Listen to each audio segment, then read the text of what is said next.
आज का टॉपिक रहेगा डीएनए पुनर्संयोजन। डीएनए पुनर्संयोजन की प्रक्रिया दो प्रकार की होती है, समजात डीएनए पुनर्संयोजन और असमजात डीएनए पुनर्संयोजन। तो सबसे पहले समझेंगे समजात डीएनए पुनर्संयोजन, जिसे हम होमोलोगस डीएनए रिकॉम्बिनेशन के नाम से भी जानते हैं। प्रकृति में अधिकांश डीएनए पुनर्संयोजन डीएनए के समजात खंडों के बीच होता है। यह पुनर्संयोजन निम्न प्रक्रियाओं द्वारा हो सकता है, जैसे कि इसके अंतर्गत पहली प्रक्रिया हम पढ़ेंगे पारगमन या क्रॉसिंग ओवर। इसके बारे में हम पहले भी बता चुके हैं क्रॉसिंग ओवर क्या है। युग्मकों का निर्माण अर्धसूत्री विभाजन द्वारा होता है। जब अर्धसूत्री विभाजन होता है तो इस दौरान गुणसूत्रों के समजात खंडों के बीच अदला बदली हो जाती है, जिसके कारण इनके सेगमेंट्स बदल जाते हैं। इस प्रक्रिया को ही हम पारगमन या क्रॉसिंग ओवर कहते हैं। क्रॉसिंग ओवर के कारण ही संतानें अपने माता पिता से आनुवंशिक लक्षणों में कुछ भिन्न दिखाई देती हैं। दूसरी प्रक्रिया है संयुग्मन या कॉन्जुगेशन। जीवाणुओं में इस प्रक्रिया को अच्छी तरह से समझा जा सकता है। इसे समझने के लिए हम एक उदाहरण लेते हैं ई कोलाई जीवाणु का। संयुग्मन के दौरान दो जीवाणु कोशिकाएं एक दूसरे के नज़दीक आती हैं, जिनमें से एक दाता और एक ग्राही कोशिका होती है।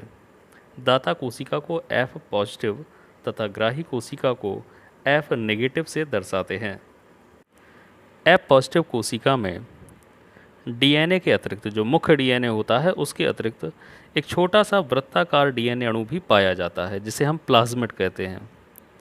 तो F पॉजिटिव जीवाणु कोशिका के अंदर जो प्लाज्मिड है, ये स्वद्विगुणन द्वारा अपनी एक और प्रतिलिपि बना लेता है। जीवाणु कोशिकाएं परस्पर जुड़ जाती हैं और उनके बीच की दीवार टूट जाती है। उस रास्ते से होकर प्लाज्मिड का एक अणु F नेगेटिव जीवाणु कोशिका में चला जाता है। इस प्रकार डीएनए का स्थानांतरण हो जाता है और प्लाज्मिड का वह भाग F नेगेटिव जीवाणु कोशिका के डीएनए से जुड़कर पुनर्संयोजित डीएनए अणु बना लेता है। ये एक प्रकार का समजात डीएनए पुनर्संयोजन का उदाहरण हो गया। तीसरी प्रक्रिया होती है रूपांतरण, जिसे हम ट्रांसफॉर्मेशन कहते हैं। इससे संबंधित 1928 में फ्रेडरिक ग्रिफिथ के द्वारा दिया गया एक प्रयोग, जिसे रूपांतरण प्रयोग कहा जाता है, ये काफ़ी फेमस है। इन्होंने चूहों पर न्यूमोकोकाई जीवाणुओं द्वारा प्रयोग किया था। इन्होंने न्यूमोनिया फैलाने वाले स्ट्रेप्टोकोकस न्यूमोनी की दो नस्लें लीं, S और R। S थर्ड रोगजनक और R सेकेंड थे अरोगजनक।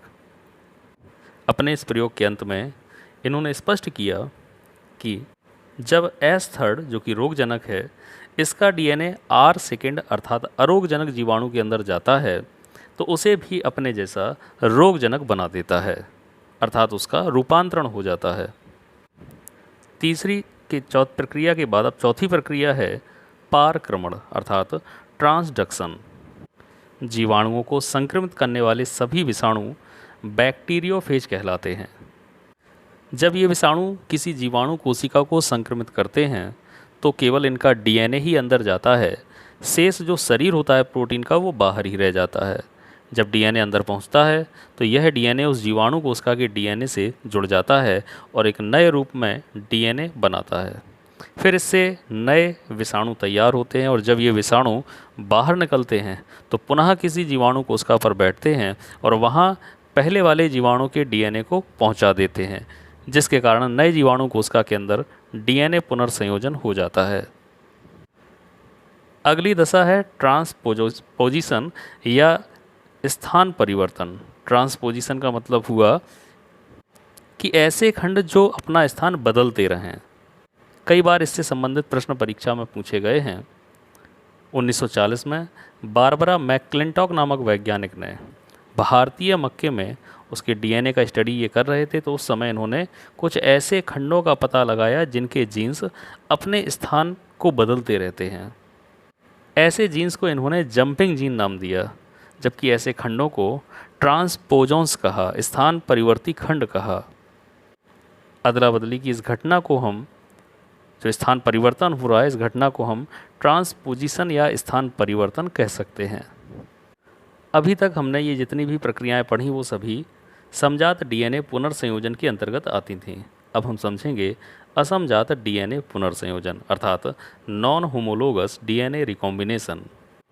इस प्रकार के पुनर्संयोजन में एक गुणसूत्र का कोई खंड इससे अलग होकर किसी अन्य असमजात गुणसूत्र से जुड़ जाता है। ऐसा पुनर्संयोजन कम देखने को मिलता है।